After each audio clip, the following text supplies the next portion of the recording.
गाँव में हर घर में बैतुल खुला है, हर बच्चा, हर बुजुर्ग, हर औरत इसको इस्तेमाल भी कर सकते हैं। आज हमारा गांव सफाई में नंबर 1। अगर आपके घर में शौचालय नहीं है तो शौचालय बनाइए। जिन लोग बने थे और यूज़ नहीं करते थे उनको बताते थे कि शौचालय बना है, उसका इस्तेमाल करो। घर में रहेगा तो आपको आसानी होगी। ये भी हमारी बहन बेटियां हैं, उनकी भी इज्जत जाती है। तो मेरे दिमाग में आ गई है, मतलब यह इसको खुले में शौच से मुक्त करना, ख़त्म करना। इसको पहाड़ी क्षेत्र था, पहाड़ी एरिया था, उसको तोड़ के इन्होंने सुगम रास्ता बनाया और उस रास्ते से इनके यहाँ सामान आया और इन्होंने अपना शौचालय बनाया और उसका उपयोग किया।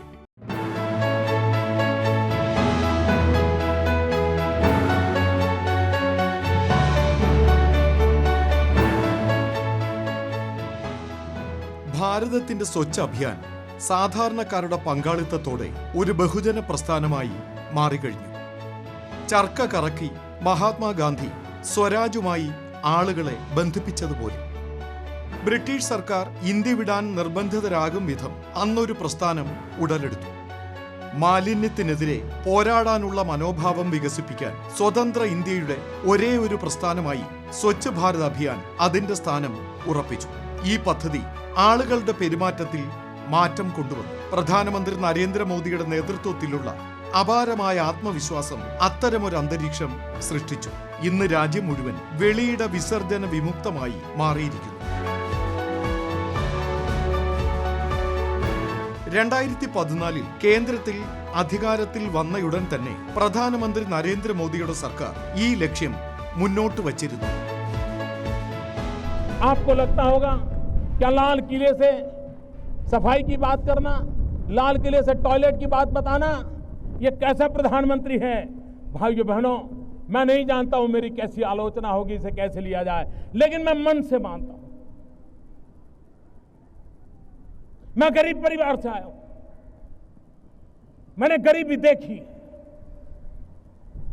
और गरीब को इज्जत मिले इसकी शुरुआत यहीं से होती है।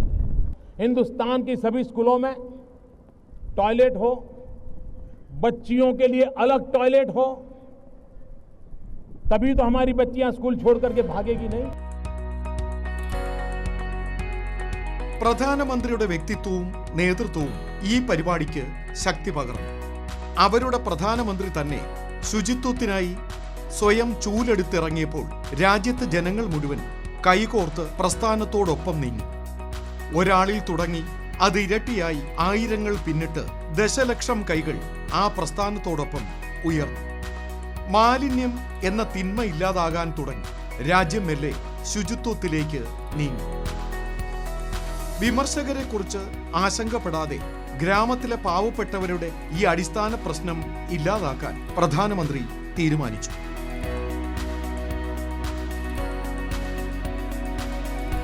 डिग्निटी ऑफ विमेन, क्या ये हम सबका दायित्व नहीं है? बेचारी गांव की मां बहनें अंधेरे का इंतजार करती हैं, जब तक अंधेरा नहीं जाता है वो शौच के लिए नहीं जा पाती है। उसके शरीर को कितनी पीड़ा होगी, कितनी बीमारियों की जड़ें उसमें से शुरू होती होगी।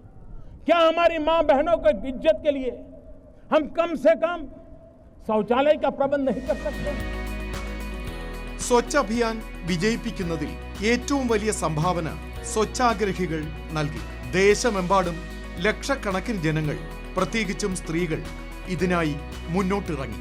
ബോധവൽക്കരണത്തിനായി തെരുവ് നാടകങ്ങൾ സംഘടിപ്പിച്ചു. കുട്ടികൾ ആവേശത്തോടെ പങ്കെടുത്തു. പ്രയാഗ് രാജിൽ സംഘടിപ്പിച്ച കുംഭമേളയിൽ ശുചിത്വത്തിന്റെ മഹിമ ലോകം മുഴുവൻ ദർശിച്ചു. സ്വച്ഛാഗ്രഹികളുടെ സംഭാവനയിൽ വളരെയധികം മതിപ്പുളവായ പ്രധാനമന്ത്രി ശുചീകരണ തൊഴിലാളികളുടെ പാദങ്ങൾ കഴുകി അവർക്ക് നന്ദി അറിയിച്ചു. രാജ്യത്തിന്റെ മുഖ്യ സേവകൻ, മാനവ സേവനത്തിൽ ഏർപ്പെട്ടിരിക്കുന്ന ഈ തൊഴിലാളികൾക്ക് ആദരവ് നൽകുമ്പോൾ ലോകം മുഴുവൻ നോക്കി നിൽക്കുകയായിരുന്നു.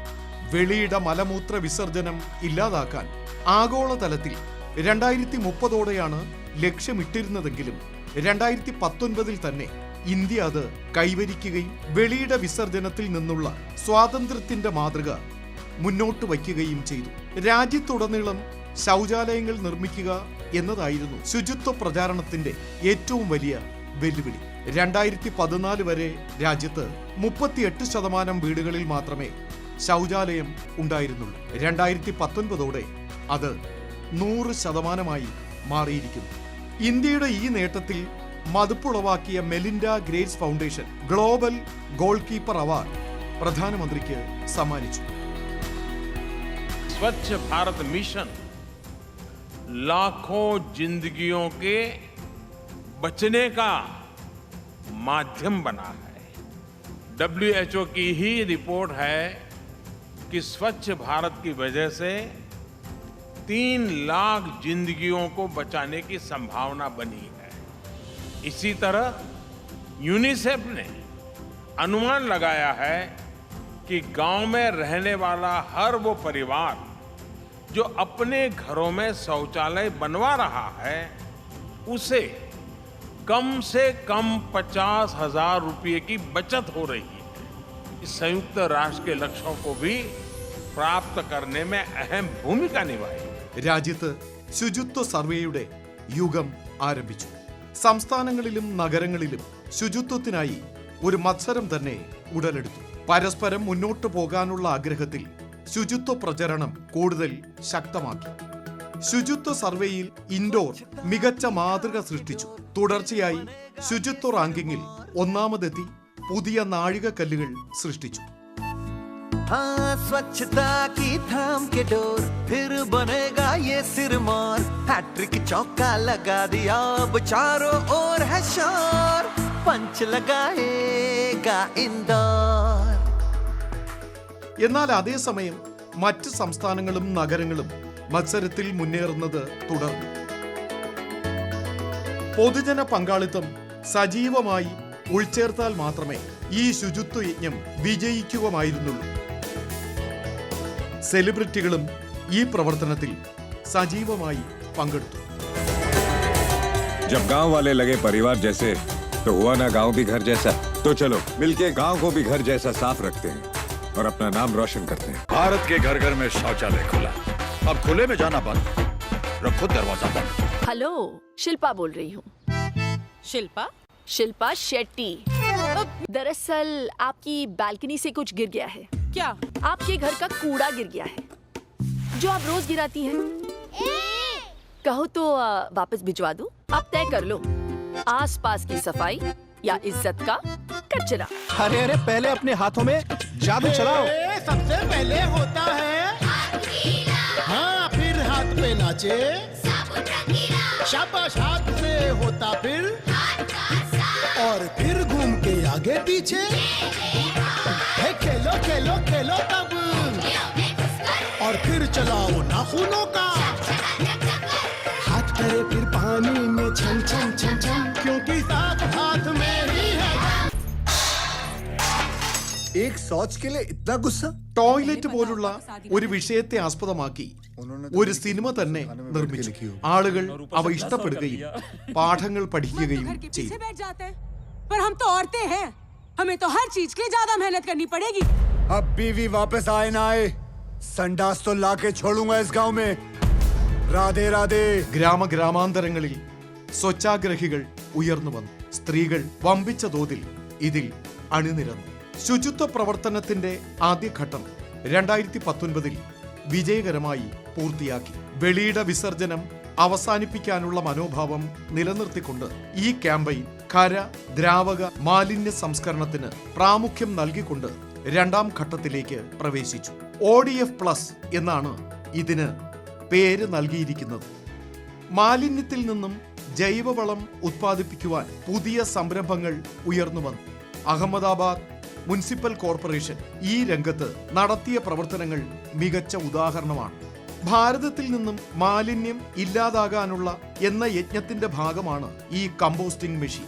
അടുക്കളകളിലെയും ചന്തകളിലെയും ജൈവ മാലിന്യം ഈ മെഷീൻ 24 മണിക്കൂറിനുള്ളിൽ ജൈവവളമായി മാറ്റുന്നു. അടുത്തുള്ള ഉദ്യാനങ്ങളിൽ അവ പ്രയോഗിക്കപ്പെടുന്നു. മാലിന്യം ഏറ്റവും അധികം ഉണ്ടാകുന്ന 37 ഇടങ്ങളിൽ ഇത്തരം മെഷീനുകൾ സ്ഥാപിച്ച് വേഗം തന്നെ സംസ്കരണം സാധ്യമാക്കി. हमारा जो अहमदाबाद म्यूनिसिपल कॉरपोरेशन है वो इस कंपोस्टर मशीन और कंपोस्ट पिट के कारण खाद के मामले में सेल्फ सस्टेनेबल हो चुका है. മെഷീനുകളിൽ സൂക്ഷ്മ കീടാണുക്കളുടെ സഹായത്തോടെ മാലിന്യം പെട്ടെന്ന് അഴുകി സംസ്കരണത്തിന് സജ്ജമാകുന്ന വിധത്തിൽ ഒരു കൃത്രിമ അന്തരീക്ഷം സൃഷ്ടിക്കുന്നു. സാധാരണ അവസ്ഥയിൽ മാസങ്ങൾ എടുക്കുന്ന പ്രക്രിയ 24 മണിക്കൂറുകൾ കൊണ്ട് തീരുന്ന വിധമാണ് സജ്ജീകരണം. വീടുകളിലും ഉദ്യാനങ്ങളിലും ഈ ജൈവവളം उपयोगिका। खाद बनाने के जो बैक्टीरिया होते हैं वो हीट लविंग बैक्टीरिया हम इसमें यूज़ करते हैं, मतलब एंजाइम्स बोलते हैं उसको। कन्वीनियंट एटमॉस्फेयर हम मशीन के अंदर क्रिएट करते हैं, जिसकी वजह से क्या होता है वो मोर एफिशिएंटली वर्क करता है। और जैसे अपने ट्रेडिशनल जो 45 डेज तो 90 डेज जो खाद बनने में लगते थे, वो बैक्टीरिया की एफिशिएंसी बढ़ जाने की वजह से वो 24 आवर्स में वो अपना कंपोस्ट रेडी हो जाता है। 15 യൂണിറ്റ് വൈദ്യുതി ഉപയോഗിച്ച് 120 രൂപ മാത്രം ചെലവിൽ പ്രതിദിനം 30 കിലോ വരെ ജൈവവളം ഈ മെഷീൻ ഉത്പാദിപ്പിക്കുന്നു. ചുറ്റുവട്ടത്തെ മാലിന്യം ഇല്ലാതാക്കുക മാത്രമല്ല, അതുപയോഗിച്ച് പ്രയോജനകരമായ ഇത്തരം ഉത്പാദനവും നടത്തി അഹമ്മദാബാദ് മുനിസിപ്പൽ കോർപ്പറേഷൻ മാലിന്യത്തിനെതിരായി രാജ്യമെമ്പാടുമുള്ള യജ്ഞത്തിൽ തങ്ങളുടെ കരുത്ത് പകരുന്നു.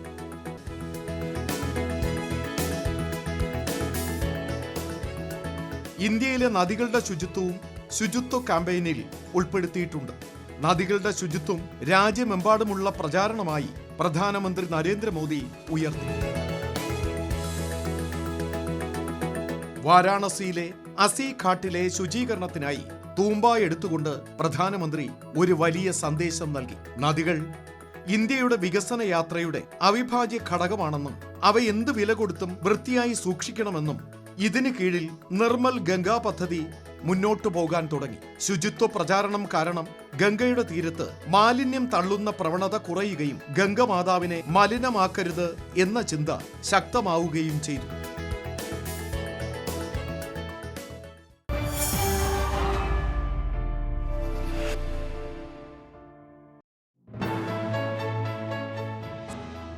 പരിസ്ഥിതി സംരക്ഷണമെന്ന ലക്ഷ്യത്തിലെത്താനുള്ള ഒരു സുപ്രധാന ചുവടുവെപ്പാണ് ഈ ശുചിത്വ യാത്ര.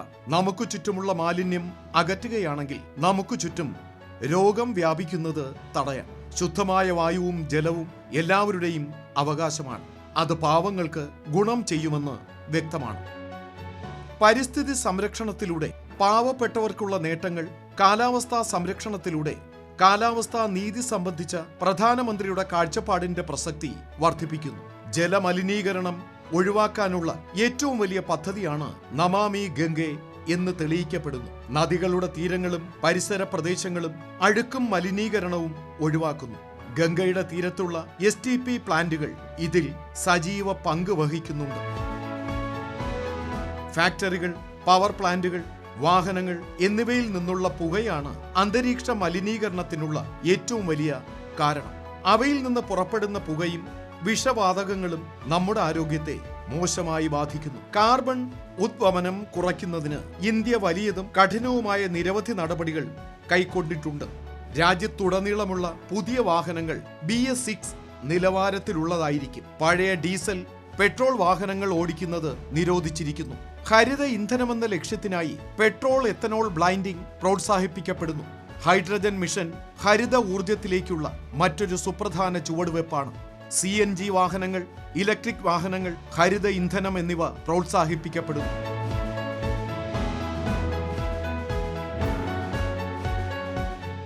ഊർജ സംരക്ഷണം പ്രോത്സാഹിപ്പിക്കുന്നതിനായി 36,78,00,000 LED ബൾബുകൾ രാജ്യത്തുടനീളം വിതരണം ചെയ്തു. ഉജ്ജ്വല പദ്ധതി ഉപയോഗിച്ച് പുകയടുപ്പുകളിൽ പാചകം ചെയ്യുന്ന പാരമ്പര്യം അവസാനിപ്പിക്കുന്ന ദിശയിലേക്ക് രാജ്യം അതിവേഗം നീങ്ങി. കാർബൺ ബഹിർഗമനത്തിൽ വൈദ്യുതി പദ്ധതികൾക്കും വലിയ പങ്കുണ്ട്. ഇത് കുറയ്ക്കുന്നതിന് കൽക്കരി വൈദ്യുത പദ്ധതികളെ ആശ്രയിക്കുന്നത് കുറയ്ക്കേണ്ടത് ആവശ്യമാണ്. പകരം സോളാർ, കാറ്റ്, ജലവൈദ്യുതി എന്നിവ പ്രോത്സാഹിപ്പിക്കപ്പെടണം. പുനരുപയോഗിക്കാവുന്ന ഊർജ സ്രോതസ്സുകളിൽ നിന്ന് 2030 450 ജിഗാവാട്ട് വൈദ്യുതി ഉത്പാദിപ്പിക്കാനാണ് ഇന്ത്യ ലക്ഷ്യമിടുന്നത്. प्रकृति से प्यार करो, प्रकृति से संवाद करो, प्रकृति से सीखो, यही तो हमें सिखाया गया है। पूरे ब्रह्मांड को एक परिवार के रूप में हमें माना गया है। हम वो लोग हैं जो नदी को मां मानते हैं, हम वो लोग हैं जो पौधे में परमात्मा देखते हैं। यही तो बातें हैं जो क्लाइमेट की रक्षा के साथ जुड़े हुए। കാലാവസ്ഥാ വ്യതിയാനത്തിൽ നിന്ന് കാലാവസ്ഥാ നീതി എന്ന ആശയം പ്രധാനമന്ത്രി ഗുജറാത്ത് മുഖ്യമന്ത്രിയായിരുന്നപ്പോഴും മനസ്സിലാക്കിയിരുന്നു. ഗുജറാത്ത് മുഖ്യമന്ത്രി എന്ന നിലയിൽ രാജ്യത്തെ ഏറ്റവും വലിയ സോളാർ പാർക്ക് സംസ്ഥാനത്തെ സബർകന്തയിലാണ് നിർമ്മിച്ചത്. ഗുജറാത്തിലെ കനാലുകൾക്ക് മുകളിൽ ഒരു സോളാർ പ്ലാന്റ് നിർമ്മിക്കാനുള്ള ദീർഘവീക്ഷണം അദ്ദേഹം പ്രകടിപ്പിച്ചു. ലോകത്തിലെ ഏറ്റവും വലിയ ഹൈബ്രിഡ് പുനരുപയോഗ ഊർജോത്പാദന പാർക്ക് ഗുജറാത്തിലെ കച്ചിൽ ഉയരുകയാണ്. അതിന്റെ ശേഷി ഏകദേശം 30,000 മെഗാവാട്ട് ആണ്. ഇന്ത്യ പാകിസ്ഥാൻ അതിർത്തി പ്രദേശത്ത് ഗുജറാത്തിലെ കച്ച് ജില്ലയിലെ ഖാവ്ഡ പ്രദേശത്ത് പുനരുപയോഗ ഊർജ സ്രോതസ്സുകൾ സമൃദ്ധമായി ലഭ്യമാണ്. സൗരോർജ ഉത്പാദനത്തിനും കാറ്റിൽ നിന്നുള്ള ഊർജോത്പാദനത്തിനും വേണ്ട അനുകൂല സാഹചര്യങ്ങൾ നിലവിലുണ്ട്. 30,000 മെഗാവാട്ട് ശേഷിയുള്ള ഹൈഗ്രേഡ് ഹൈബ്രിഡ് പാർക്ക് ഇവിടെ ഉയരും. സൗരോർജ ഉൽപാദനവും കാറ്റിൽ നിന്നുള്ള ഊർജോത്പാദനത്തിനും പുറമെ ഒരു ഡീസാലിനേഷൻ പ്ലാന്റ് കൂടി ഇവിടെ ഉണ്ടാകും.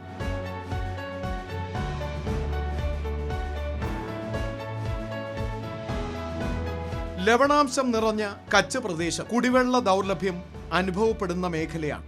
ആ പ്രശ്നം ഇപ്രകാരം പരിഹരിക്കാനാകും.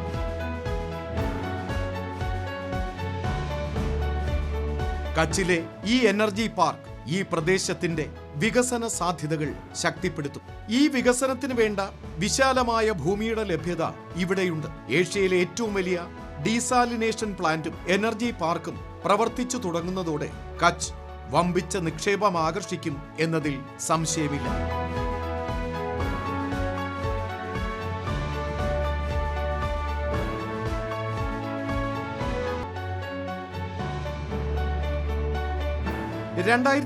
ൽ പ്രധാനമന്ത്രിയായതിനു ശേഷം പരിസ്ഥിതി സംരക്ഷണത്തിനായി വേഗത്തിൽ പ്രവർത്തിക്കാൻ പ്രധാനമന്ത്രി തന്റെ ഓഫീസിലെ ഉദ്യോഗസ്ഥരോട് നിർദ്ദേശിച്ചിരുന്നു. വികസനത്തിനൊപ്പം സംരക്ഷണവും എന്നതാണ് പ്രധാനമന്ത്രിയുടെ കാലാവസ്ഥാ സംരക്ഷണ നയം.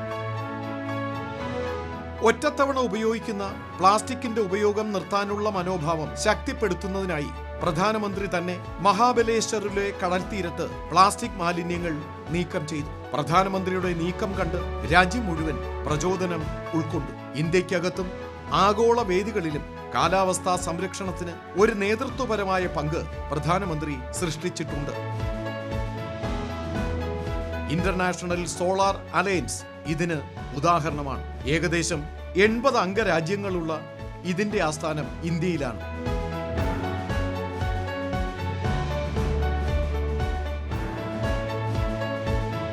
പാരീസ് ഉടമ്പടി പാലിക്കാൻ ഇന്ത്യ പൂർണ്ണമായി പ്രതിജ്ഞാബദ്ധമാണ്. 2030 ഹരിത സ്രോതസ്സുകളിൽ നിന്ന് 40% ഊർജം നേടുക എന്നതാണ് ഇന്ത്യയുടെ NDC ലക്ഷ്യം. ഇപ്പോൾ തന്നെ ഏകദേശം 39% പുനരുപയോഗ ഊർജം ഇന്ത്യ ഉത്പാദിപ്പിക്കപ്പെടുന്നു. ഈ അർത്ഥത്തിൽ ഇന്ത്യ NDC ലക്ഷ്യം മുൻകൂട്ടി കൈവരിക്കും എന്നുറപ്പാണ്. കാർബൺ ഉദ്വമനം നിയന്ത്രിക്കുന്ന കാര്യത്തിലും ഇന്ത്യ അതിവേഗം പുരോഗമിക്കുകയാണ്. 2005 അപേക്ഷിച്ച് 2030 ഇന്ത്യയുടെ കാർബൺ ഉദ്വമനം തീവ്രത 33 മുതൽ 35% കുറയ്ക്കും. 2016 തന്നെ ഇന്ത്യ കാർബൺ ഉദ്വമനം ഏകദേശം 26% കണ്ട് നമ്മൾ കുറച്ചു. ഈ പശ്ചാത്തലത്തിൽ 2030 കാർബൺ ഉദ്വമനം കുറയ്ക്കുന്നതിനുള്ള ലക്ഷ്യത്തിലും ഇന്ത്യ വിജയിക്കും. People and planet are inseparable. That human well-being and nature are indivisible. So, we have set ambitious targets. By 2030, we will reduce emissions by 33 to 35% of 2005 levels and produce 40% of our power from non-fossil fuels. We will achieve it by expanding renewable energy, for example, by adding 175 gigawatts of renewable energy generation by 2022. We will enlarge our forest cover to absorb at least 2.5 billion tons worth of carbon dioxide. We are reducing dependence on fossil fuel through levies and reduction in subsidies. Carbon ബഹിർഗമനം കുറയ്ക്കുന്നതിന് വനങ്ങളുടെ വിസ്തൃതി വിപുലനം അനിവാര്യമാണ്. ഏകദേശം 26 ദശലക്ഷം hectare പ്രദേശത്ത് വനങ്ങൾ വികസിപ്പിക്കാൻ ഇന്ത്യ ലക്ഷ്യമിട്ടിട്ടുണ്ട്. പൂനെയിലെ അർബൻ ഫോറസ്റ്റ് പ്രോജക്റ്റിൽ അതിന്റെ മുഖമുദ്ര വ്യക്തമായി കാണാം.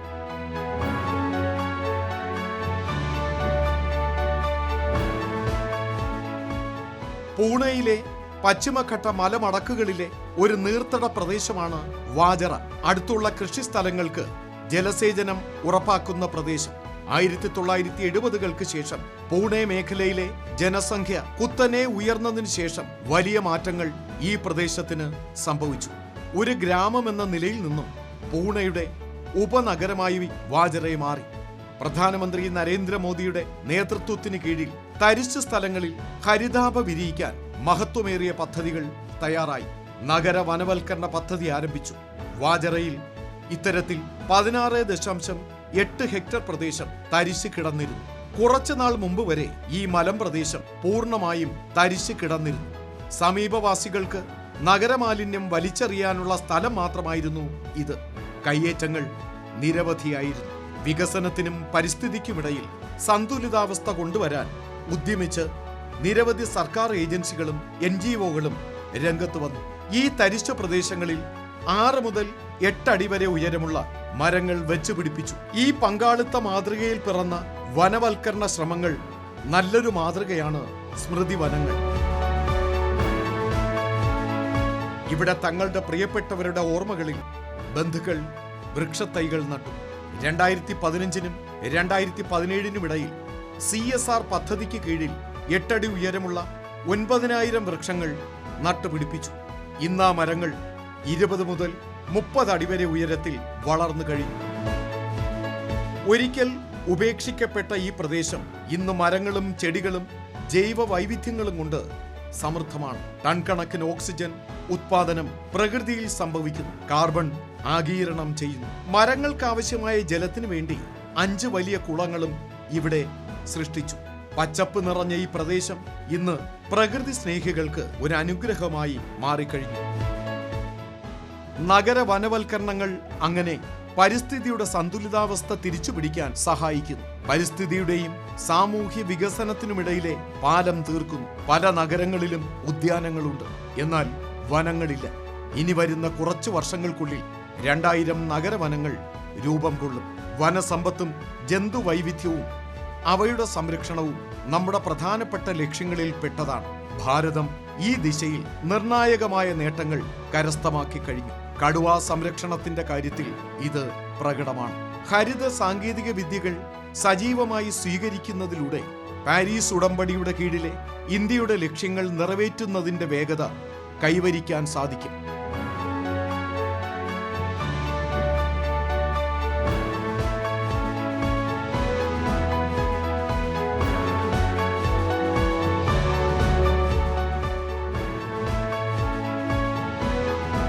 നൂറ്റാണ്ടിന്റെ അവസാനത്തോടെ ഭൂമിയുടെ താപനിലയിലെ വർധനവ് 1.5 ഡിഗ്രിക്ക് താഴെ നിർത്താനുള്ള ഉത്തരവാദിത്വം ഇന്ത്യ ഗൗരവമായി നിറവേറ്റുന്നു.